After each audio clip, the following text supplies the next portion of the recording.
மகரிஷி அவர்கள் தனி மனிதன் அமைதி பெறுவதற்காக உடல் நலத்திற்கு உடற்பயிற்சி, உயிர் வளம் பெற காயகல்ப பயிற்சி, மனம் அமைதி பெற அகத்தவம் மற்றும் அகத்தாய்வு பயிற்சிகளை அளித்துள்ளார்கள். இத்தகைய சிறப்பான மனவளக்கலை என்னும் வாழ்க்கை கல்வியை உலக சமுதாய சேவா சங்கம் ஸ்கை யோகா இணைய வழிய 12 நாட்கள் அடிப்படை பயிற்சியாகவும், அதனைத் தொடர்ந்து 4 மாதங்கள் சான்றிதழ் கல்வியாகவும் நம் இல்லம் தேடி வந்து அளித்து வருகிறது. இந்த சிறப்பான செய்தியினை நமது உறவுகளிடம் நட்புகளிடம் பகிர்ந்து அனைவரும் உடல் நலத்துடன் ஆரோக்கியமாக அமைதியாக வாழ நம்மால் ஆன சிறு உதவியினை செய்வோம். மகரிஷியின் கனவாம் உலக அமைதிக்கு நம்மால் என்ற சிறு தொண்டினை செய்து குருவின் கனவினை நனவாக்குவோம். மேலும் விவரங்களுக்கு kundaliniyoga.edu.in இணையதளத்திற்கு செல்லவும். வாழ்க வளமுடன். தவத்தினை தொடர்ந்து கர்மாவை கழிக்கும் ரகசியம் என்ற தலைப்பிலே சிந்தனை விருந்து வழங்க நமது அன்பிற்கும் மதிப்பிற்கும் உரிய பேராசிரியர் கலை செல்வி மாரிமுத்து அம்மா அவர்களை அன்புடன் அழைத்து அமர்கிறோம். வாழ்க வளமுடன் அம்மா, வாழ்க வளமுடன். வாழ்க வளமுடன் ஐயா. நன்றிங்க ஐயா. மிக சிறப்பான முறையில நமக்கு பஞ்சேந்திர தவத்தை வழிநடத்திய ஐயா அவர்களை நாம் குரு நிலையிலிருந்து வாழ்த்துகிறோம். பேராசிரியர் அருள்நிதி சந்திரன் ஐயா அவர்களும் அவரது அன்பு குடும்பமும் அருட்பேராற்றல் கருணையினால் உடல் நலம், நீல ஆயுள், நிறை செல்வம், உயர்ப்புகள், மெய்ஞானம் ஓங்கி வாழ்க வளமுடன், வாழ்க வளமுடன், வாழ்க வளமுடன். மிக்க நன்றிகள் அம்மா. வாழ்க வளமுடன். தொடங்குங்க. வாழ்க வளமுடன். வாழ்க வையகம், வாழ்க வையகம், வாழ்க வளமுடன். குரு வாழ்க, குருவே துணை. ஆசான் அருட்தந்தை வேதாத்திரி மகரிஷி அவர்கள் நம்மோடு தீர்க்கமாக நிறைந்து இன்றைய சிந்தனையினை சிறப்பித்து தர வேண்டி இன்றைய சிந்தனையாக கர்மாவை கழிக்கும் ரகசியம் என்ற தலைப்பு நமக்கு கொடுக்கப்பட்டிருக்கு. இந்த அருமையான ஒரு தலைப்புக்கு நன்றி பாராட்டி வாய்ப்பளித்த அனைவருக்கும் நன்றியை தெரிவித்துக் கொண்டு இணையத்தில் இணைந்திருக்கக்கூடிய அனைத்து அன்புள்ளங்களுக்கும் எனது பணிவான வணக்கங்களையும் வாழ்த்துக்களையும் தெரிவித்துக் கொள்கிறேன். நாம நல்ல முறையில வாழ்வதற்கு பிறந்த இப்பிறவியை முழுமையாகவும் அமைதியாகவும் வாழ்ந்து இறைநிலையை உணர்வதற்கு நம்முடைய பெற்றோர்கள், பெரியோர்கள், ஞானிகள், மகான்கள் மூலமா பல வழிமுறைகளை நாம கற்று வந்திருக்கோம். அதுல மிக முக்கியமான ஒரு விஷயம் கர்மா அப்படின்னு சொல்லக்கூடியது. கர்மா அப்படிங்கிறது செயலை குறிக்கும். கர்ம வினை அப்படிங்கிறது செயலால் விளைந்த விளைவை குறிக்கும். நாம என்ன செயல் செய்யறோமோ அதுக்கு ஒரு விளைவு நிச்சயம் வரும். சுவற்றில் எறிகிற பந்து நம்மகிட்டயே திருப்பி வர்றது போல. இப்ப செய்த செயல் நல்லது அப்படின்னா நல்ல விளைவும், தீயது அப்படின்னா தீய விளைவும் ஏற்படும். அதன் பயனை நன்மையோ தீமையோ நாமே அனுபவிக்கவும் வேணும். இதுதான் இயற்கை நியதி. இதை சரியா புரிந்து கொண்டு நடந்து கொண்டோமானா கர்மாவை எப்படி கழிக்கிறது அப்படின்னு நாம கவலைப்பட வேண்டியது கூட இருக்காது. புரிந்து நடக்காத போது யாரானாலும் அனுபவிக்கணும். தர்மத்துக்கே ரொம்ப சிறப்பா நம்ம சொல்லக்கூடியவர் தர்ம புத்திரன்னு சொல்லுவோம் யுதிஷ்டன். அப்ப தர்மத்தின் திருவுருவமாகவே விளங்குன அந்த தர்ம புத்திரர் அவரும் ஒரு தடவை நரகத்துக்கு போனாராம்.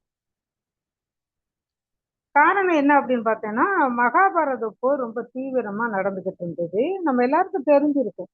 இப்ப ஆச்சாரியார் அனைவருக்கும் துரோணாச்சாரியார் இருக்காருல்ல, அவர் இவங்களுடைய எதிரணியில நின்று இவங்களுடைய படைய சின்னாபின்னப்படுத்திக்கிட்டு இருக்காரு.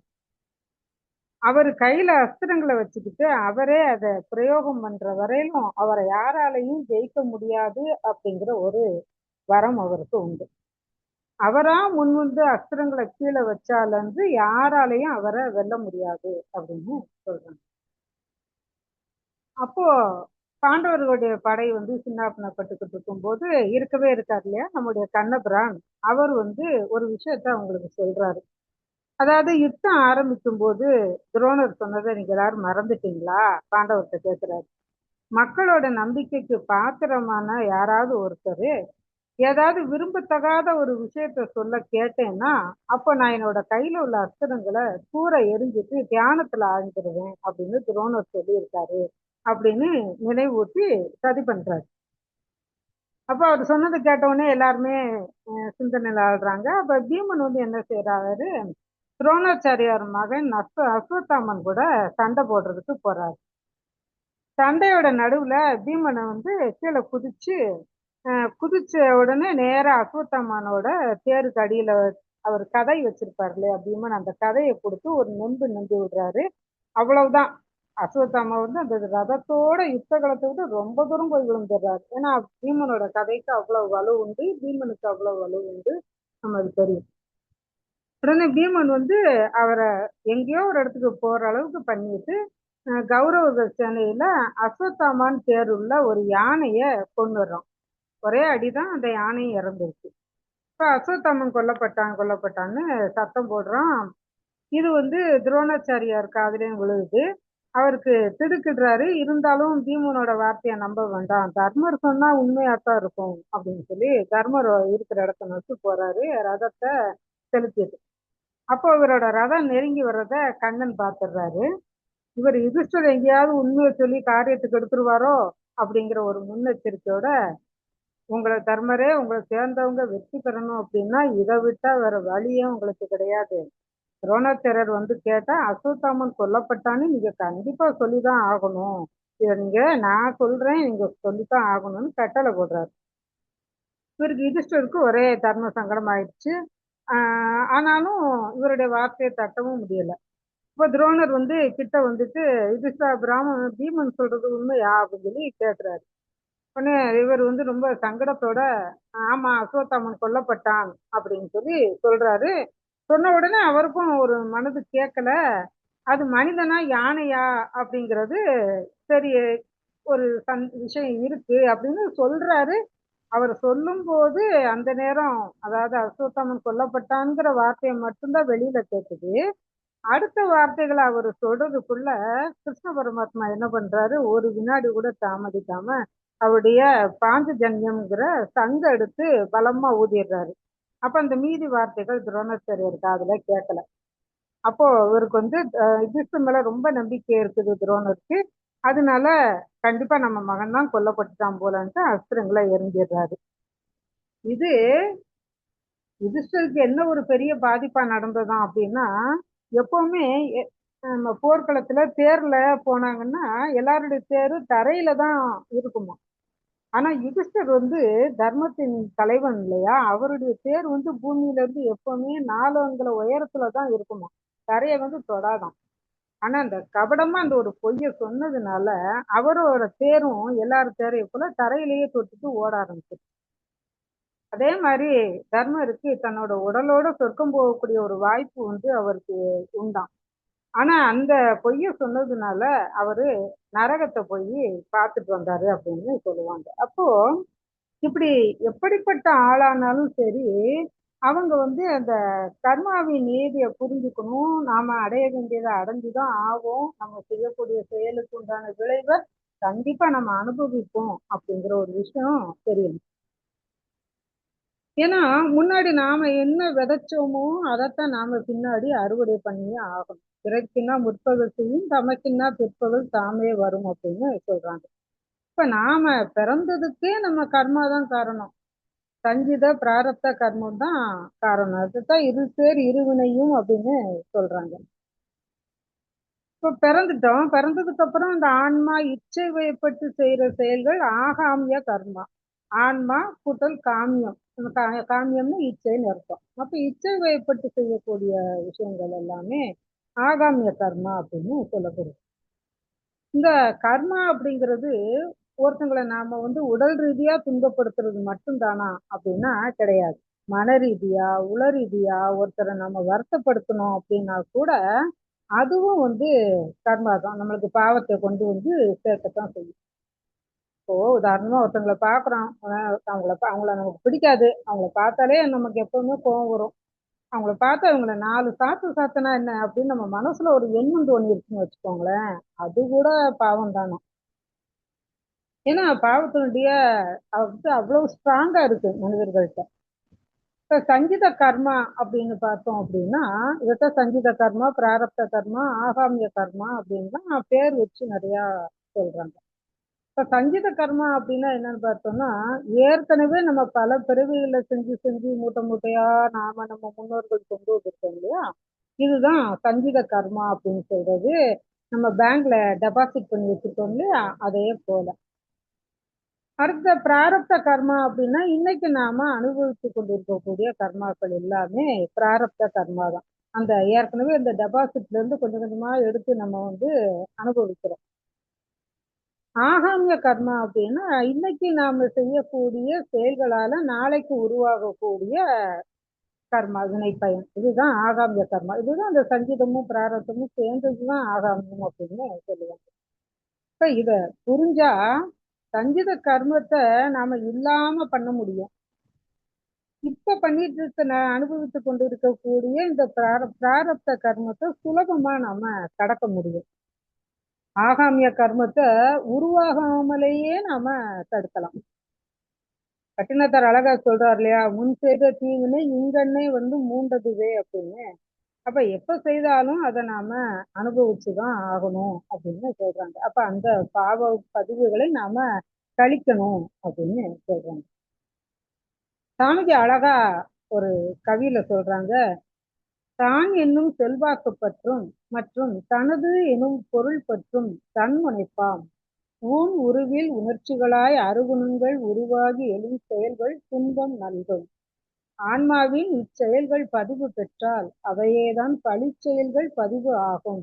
நான் யார் என்றறியாத மயக்கத்தோடு நலமறியா புலன்மயக்கம் மாயையாகும் அப்படின்னு சொல்றாரு. அப்ப இதுதான் பழிச்செயல் பதிவு. நாம யாரு, நம்ம எதுக்காக பிறந்து வந்திருக்கோம், நம்முடைய நோக்கம் என்னன்னு உணராம நாம செய்யக்கூடிய அந்த செல்வாக்கு பற்று, தனதுன்னு சொல்லக்கூடிய பொருள் பற்று, தன்முனைப்பு, இந்த 6 தீய குணங்கள், இதையெல்லாம் காரணமா நாம செய்யக்கூடிய செயல்கள் நமக்கோ மற்றவர்களுக்கோ இன்றோ பின்னோ துன்பத்தை ஏற்படுத்துமானா அது உடலுக்கோ மனதிற்கோ எண்ணத்தாலோ சொல்லாலோ செயலாலோ ஏற்படுத்துமானா அது பாவம் அப்படின்னு சொல்லிட்டாரு. அப்ப அதுக்கு முக்கியமா நான் யார் அப்படிங்கிறத நாம தெரிந்து கொள்ளணும்.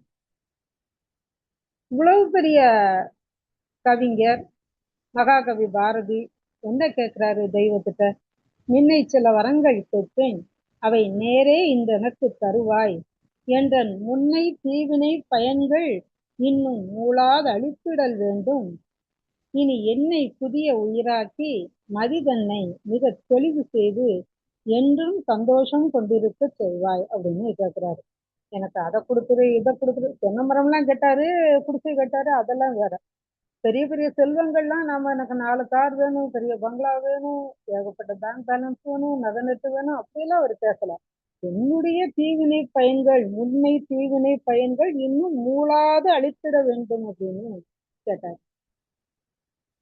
சரி, இவ்வளவு சொல்றாங்களே, அந்த நாம செய்த அந்த பாவத்துல யாராவது உனக்கு பங்கெடுத்துக்குவாங்களா அப்படின்னு பார்த்தோம்னா யாருமே பாவத்துல பங்கெடுக்க வரமாட்டாங்க. நம்ம அம்மா அப்பா சேர்த்து சொத்துல பங்கு கேட்போம். நம்மளுக்கு யாராவது ஏதாவது கொடுக்க வேண்டியிருந்ததுன்னா அதுல போய் கரெக்டா கேட்டு வாங்கிடுவோம். ஆனா பாவத்துல யாருமே நம்ம பங்கெடுத்துக் கொள்வதே இல்லை அப்படிங்கிறது தான் உண்மை. ஒரு இளைஞன் ஒருவன் இருந்தான். அவன் ரொம்ப பலசாலி, வேகம் ரொம்ப அதிகமா உள்ளவன், ஸ்ட்ராங்கா இருப்பான், எப்பவும் துருதுருன்னு இருக்கிறவன். அவன் வழிப்பறி கொள்ளைக்காரனா மாறிட்டான். ஏன்னா பிழைக்கிறதுக்கு வழி இல்லை, நாட்டுல ஒரு வறுமை காரணமா வழிப்பறி கொள்ளையனா மாறிட்டான். இப்ப தெருவுல போறவங்க எல்லாம் தாக்கி எங்கேயாவது ஒளிஞ்சிருந்து கொள்ளையடிச்சு அந்த பணத்தை கொண்டு அவனுடைய தாய் தந்தை மனைவி குழந்தைகள்லாம் காப்பாத்திட்டு வந்தான். ஏதோ நம்ம காலையில ஆபீஸ் போயிட்டு சாயந்தரம் வர்ற மாதிரி அவன் நைட்டு வேலைக்கு போயிட்டு சம்பாதிச்சுட்டு வந்தான். இது தொடர்ச்சியா நடந்தது. ஒரு தடவை நாரத முனிவர் அந்த வழியா போறாரு. இவன் அவரையும் தாக்குறான். உடனே என்ன எதுக்காக கொள்ளையடிக்க நினைக்கிற, மனிதர்களை கொள்ளையடிக்கிறதோ கொள்றதோ கொடிய பாவம், எதுக்காக இந்த பாவத்தை செய்யற அப்படின்னு கேட்கிறாரு. ஏன் நான் இந்த பணத்தை கொண்டு என்னோட குடும்பத்தை காப்பாற்ற வேண்டாமா அப்படின்னு சொல்றான். சரி, உன்னோட பாவத்துல அவங்க பங்கெடுப்பாங்களா அப்படின்னு நீ நினைக்கிறியான்னு கேட்கிறாரு. கண்டிப்பா அப்படின்னு சொல்றான். இப்ப அவரு சொல்றாரு, சரி நீங்க கட்டி போட்டு வீட்டுக்கு போ. உன்னோட பணத்துல பங்கெடுக்கிற மாதிரி உன்னோட பாவத்திலேயே அவங்க பங்கெடுக்கிறாங்களான்னு போய் கேட்டுட்டு வா அப்படின்னு சொல்றாரு. அவனும் நம்பிக்கையோட வீட்டுக்கு போய் அவங்க அப்பாவை பார்த்து, அப்பா நான் உங்களை எப்படி காப்பாத்துறேன்னு தெரியுமா அப்படின்னு கேட்கிறான். எனக்கு தெரியாதுங்கிறாரு. நான் ஒரு கொள்ளைக்காரன், நான் மக்கள் எல்லாம் கொன்னு கொள்ளையடிச்சிட்டு கொண்டு வர்றேன் அப்படின்னு சொல்றேன். என்னப்பா என்னோட மகனா பிறந்துட்டு நீ இப்படியா பண்ற, வெளியில போதா போயிடு, அங்கிட்டு போயிருன்னு அவர் கோபமா சொல்றாரு. அப்புறம் அம்மாட்ட போய் கேட்குறான் அதே மாதிரி. அவங்க அம்மா என்ன பயங்கரம், இப்படியா நீ பாவத்துல பாவம் பண்ணிட்டு இருக்க அப்படின்னு கேட்குறாங்க. அப்ப அப்பா அப்பாட்டையும் கேட்குறான் என்னோட பாவத்துல பங்கெடுத்துக்கிடுவியான்னு, அம்மாட்டையும் கேட்குறான் எதுக்காக நாங்க பங்கெடுத்துக்கணும், நாங்களா கொள்ளையடிக்கிறோம் அப்படின்னு கேட்குறாங்க. அப்புறம் மனைவிட்ட போய் கேட்குறான். மனைவிக்கும் எனக்கு இது இது வரைக்கும் தெரியாது, ஆனா இப்ப வந்து இந்த பாவத்துல நான் ஒருபோதும் பங்கெடுத்துக்கிட முடியாது, என்னை காப்பாற்ற வேண்டியது உன் கடமை, நீ அதை நல்ல முறையில செஞ்சிருக்கணும் அப்படின்னு சொல்லிடுறாங்க. அதே மாதிரிதான் குழந்தைகளும் சொல்லிட்டாங்க. இது எல்லாத்தையும் கேட்ட உடனே அவர் ரொம்ப வருத்தப்பட்டு, யாருக்காக நம்ம கொள்ளையடிச்சோமோ பாவம் செஞ்சோமோ அவங்களே அதுல பங்கெடுத்துக்கலையே அப்படின்னு சொல்லி போய் அவர்கிட்ட சொல்றான், அந்த முனிவர்கிட்ட, நாரத முனிவர்கிட்ட. அப்ப அவர் வந்து உன்கிட்ட எல்லாம் எதுவுமே இல்லைன்னு தெரிஞ்சுக்கும் போது எல்லாருமே போயிடுவாங்க, உன்னோட தீமையில யாருமே பங்கெடுத்துக்கிட மாட்டாங்க, அதனால நீ இறை நம்பிக்கையோட ஒழுங்கான முறையில வாழ்ந்தா மட்டும்தான் நீ வந்து நல்ல வாழ்க்கைய வாழ முடியும் அப்படின்னு சொல்லி சொல்றாரு. அப்ப அதை கேட்ட உடனே அவர் வந்து அப்படியே தியானத்துல உட்கார்ந்துடுறாரு. தன்னை மறந்து உலகத்தை மறந்து இறைவன் மேலேயே சிந்தனையோட அவர் வந்து தவம் பண்ண ஆரம்பிக்கிறாரு. அவர் மேல வந்து கரையானே புத்து கட்டிடுது, அந்த அளவுக்கு அவரு தவம் பண்றாரு. கடைசியில ரொம்ப காலம் கழிச்சு முனிவனை எந்திரிச்சு வான்னு ஒரு சத்தம் கேட்குது. அப்ப நானா முனிவன், நான் கொள்ளைக்காரன் அப்படின்னு சொல்லி இவன் சொல்றான். இல்ல நீ வந்து கொள்ளைக்காரன் கிடையாது, நீ ஒரு தூய முனிவன், உன்னோட பழைய பேரு எல்லாமே மறந்துருச்சு, நீ வந்து உன்னை சுத்தி கரையான் புத்து கட்டுறது கூட உணராம தியானத்துல இருந்திருக்க, அதனால இன்னைக்கு இருந்து நீ வால்மீகி அப்படிங்கிற பேர்ல, அதாவது கரையான் புற்றில இருந்து தோன்றினவன் அப்படின்னு பேர், அப்ப அந்த பேரோட நீ வழங்கப்படுவ அப்படின்னு அந்த குரல் வந்து கேட்குது. இதுதான் வால்மீகி, இந்த ராமாயணத்தை எழுதின வால்மீகியினுடைய கதை அப்படின்னு சொல்றாங்க. அப்போ நாம செய்யக்கூடிய பாவத்துல அந்த அதனுடைய பலன்களை அனுபவித்தவர்கள் கூட பங்கெடுத்து கொள்ள மாட்டார்கள் அப்படின்னு சொல்றாங்க. சரி, இப்படிப்பட்ட அந்த பாவத்தை நாம வைத்துக் கொள்ளலாமா, அதை நாம நம்மிலிருந்து விலக்க வேண்டுமா வேண்டாமா அப்படிங்கிறதுக்காக நம்முடைய மகான் நமக்கு ஒரு அருமையான வழிகளும் சொல்லியிருக்காங்க. அதாவது 3 வழி சொல்றாங்க. நம்ம அனைவருக்குமே இது தெரிஞ்ச விஷயம்தான். பிராய சித்தம், உணர்ந்து திரும்பி அழித்தல், பழிச்செயல், பதிவு முறிவு அல்லது சமன் செய்தல் அப்படிங்கிறது.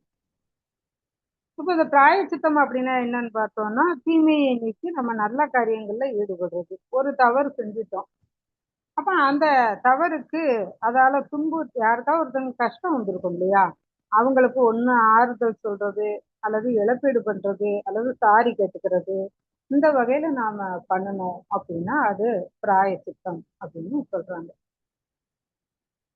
அடுத்ததா அடுத்த இது உணர்ந்து திரிஞ்சு அழித்தல் அல்லது மேல்பதிவு அப்படின்னு சொல்லக்கூடிய ஒரு விஷயம். இது வந்து பார்த்தோம் அப்படின்னா ஒரு தப்பு நம்ம செஞ்சிடறோம், அதுக்கு மேல்பதிவா நம்ம ஒரு நல்ல விஷயத்த பண்றது நம்ம பார்த்துருக்கோம் இல்லையா.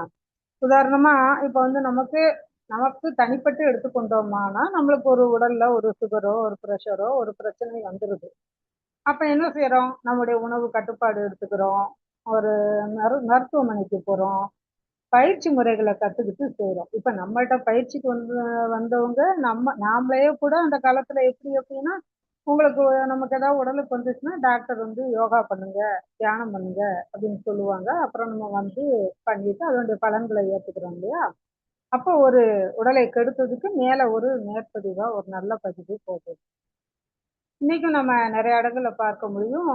எல்லா தொழில்களுமே சிறந்த தொழில்கள் அப்படின்னு சொல்ல முடியாது. சில பேர் அவர்கள் இருக்கக்கூடிய சூழ்நிலைக்கு பரம்பரைப்படியாக பார்க்கும்போது சில துன்பமான செயல்களை தொழில்களாக செய்யக்கூடியவங்களும் இருக்காங்க. அப்ப அப்படி ஏதாவது ஒரு உதாரணமா ஒரு கந்து வட்டி கொடுத்து பிழைக்கிறவங்க இருப்பாங்க. அதிக வட்டி, ஒரு நிதானமான வட்டியா இருந்தா பரவாயில்ல, ரொம்ப அதிக வட்டிக்கு கொடுத்து பிழைக்கக்கூடியவங்களா இருப்பாங்க. அப்ப அவங்க என்ன செய்வாங்க, அந்த நானே சில இடங்கள்ல பார்த்திருக்கேன். அந்த பாவத்தை போக்குவதற்காக அவங்க வந்து கோயில்ல ஒரு அன்னதானம் அந்த மாதிரி வருஷத்துக்கு ஒருக்கா கொடுத்து எல்லாரையும் கூட்டு போய் சாப்பாடு போடுறத பார்த்திருக்கேன். அப்ப இந்த மாதிரி செய்யக்கூடிய விஷயங்கள் எல்லாமே மேல்பதிவு அப்படின்னு சொல்றது. இன்னும் சொல்லப்போனா சில ஆம், இடங்கள்ல நானே பார்த்திருக்கேன். அந்த சில தீராத நோய்கள், கேன்சர் இந்த மாதிரி தீராத நோய்கள் வந்திருக்கிறவங்கள ஒரு 4-5 பேருக்காவது வாரத்துக்கு ஒருக்கா நீங்க சாப்பாடு போடுங்க அப்படின்னு சொல்லுவாங்க. அந்த இதெல்லாம் நான் கேள்விப்பட்டிருக்கேன். நிறைய பேர் செய்யறதையும் பார்த்துருக்கோம் நம்ம. அப்ப இது எல்லாமே வந்து பாத்தீங்கன்னா மேல்பதிவு அப்படிங்கிறதுல சேரும். அதற்கு அடுத்ததா சமன் செய்தல் அல்லது பழிச்செயல் பதிவு முறிவு மொத்தமா முறிச்சு விட்டுறது. இதுக்கு வந்து பாத்தீங்கன்னா நம்முடைய தவம் அப்படிங்கிறது தான் ரொம்ப ஒரு முக்கியமான ஒரு விஷயம்.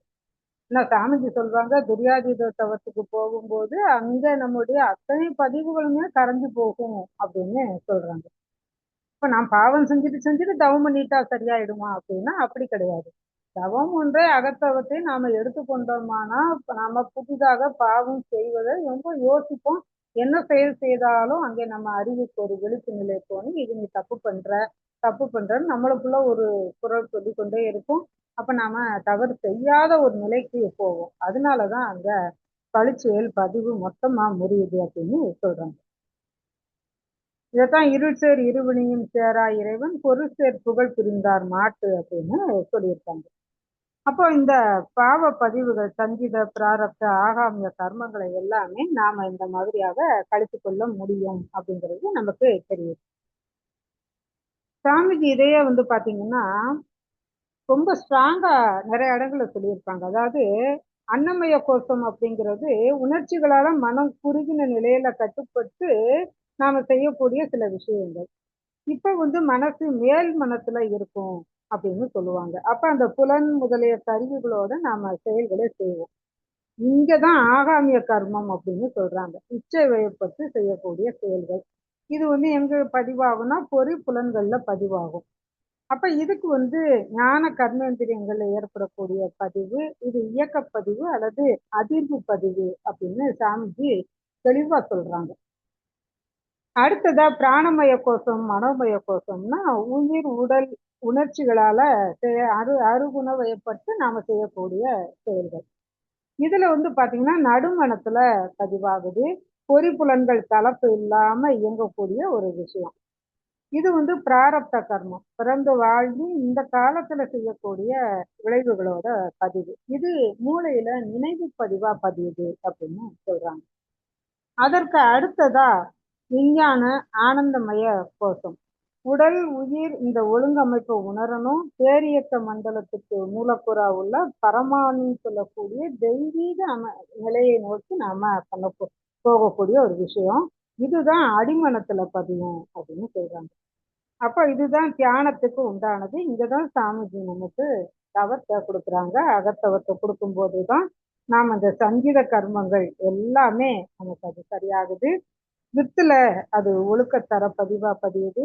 பிரபஞ்ச உயிர்லையும் மற்ற உயிர்கள்லையும் பிரதிபலிப்பு பதிவாகவும் பதியுது. இந்த அடிமனதில் பதியக்கூடிய இந்த விஷயத்துக்காகத்தான் நாம நம்முடைய மனவளக்கலை மன்றத்தை நோக்கி நாம வந்திருக்கோம் அப்படிங்கிறது ரொம்ப தெளிவான ஒரு விஷயம். அப்ப இதை எல்லாமே நாம செய்யும் போது பாத்தீங்கன்னா நமக்கு வந்து இந்த சஞ்சித பிராரப்த ஆகாமிய கர்மாக்களை நாம கழிக்க முடியும். அதற்கான ரகசியத்தை தான் சாமிஜி நம்மளுக்கு நம்முடைய மன்றங்கள்ல கொடுக்குறாங்க. இது தெரியாத நிலையில தான் நாம கத்துக்கிட்டு அதை திருப்பி விட்டுடுறோம். தொடர்ந்து நம்ம அதை பண்றது இல்ல.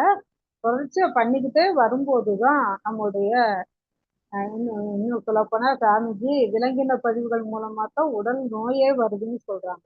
அப்ப அது எல்லாமே நம்மளுக்கு உடல் நோயும் சரி மனநோயும் சரி நம்ம கொஞ்சம் கொஞ்சமா கழிஞ்சு கொண்டே வருது. நம்முடைய கர்மாக்கள் குறைய குறைய.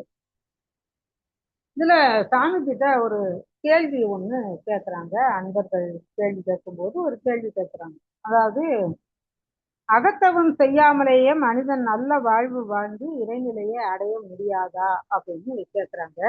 இதுக்கு சாமிஜி ஒரு அருமையான பதில் சொல்லியிருக்காங்க. அதாவது மனிதன் வந்து 2 அடுக்கு வினைப்பதிவு உடையவன்.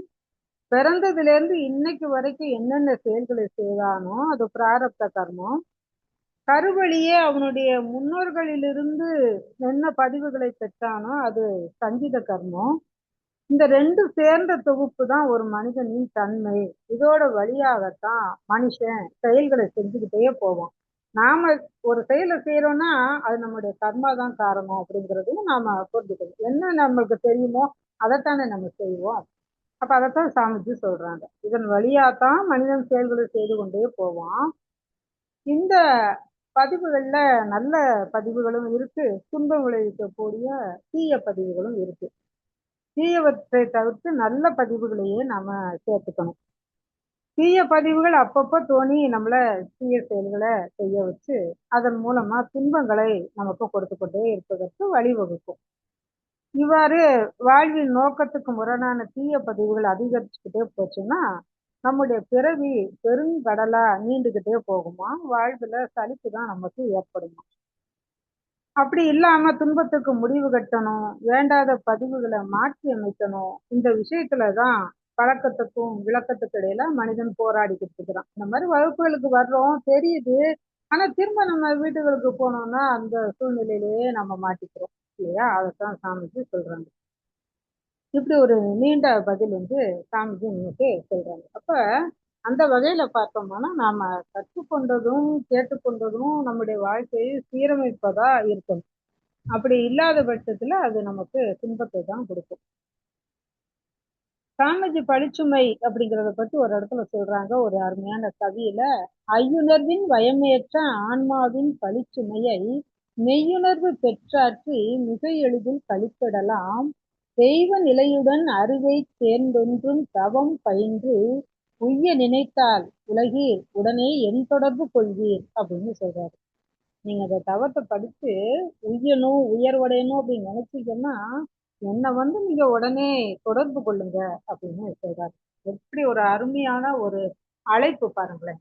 இந்த மாதிரியான அழைப்பை ஏற்று இங்கு நிறைந்திருக்கக்கூடிய இந்த அன்புள்ளங்களை அனைவரும் வாழ்க்கையில இந்த பயிற்சிகளை அனைத்தையும் நாம தொடர்ச்சியா செய்து நமக்குள்ள இருக்கக்கூடிய அந்த கர்மாக்களை நாம கழித்து, ஏன்னா அந்த ரகசியத்தை நாம் புரிந்து கொண்டு இருக்கிறோம் இல்லையா. அந்த கர்மாக்களை கழித்து நாம் நிறைவடைந்தாதான் நம்முடைய சந்ததியினருக்கு நல்லது போய் சேரும். இல்லைன்னா இந்த பதிவுகளை நம்முடைய காலத்திற்குள் நாம் கழித்து முடிக்காவிட்டால் அதை அப்படியே கொண்டு போய் நம்மளோட வீடோட வாசலோட அவங்களுக்கும் கொடுத்துருவோம். ஆக அந்த நிலை வராம நம்முடைய சந்ததிகள் நல்ல முறையில் இருக்க வேண்டும் என்றால் இப்பிறவியிலேயே கழித்துக் கொள்வோம். வாய்ப்புக்கு மிக்க நன்றி. வாழ்க வளம். வாழ்க வளமுடன் அம்மா. மிக மிக சிறப்பு.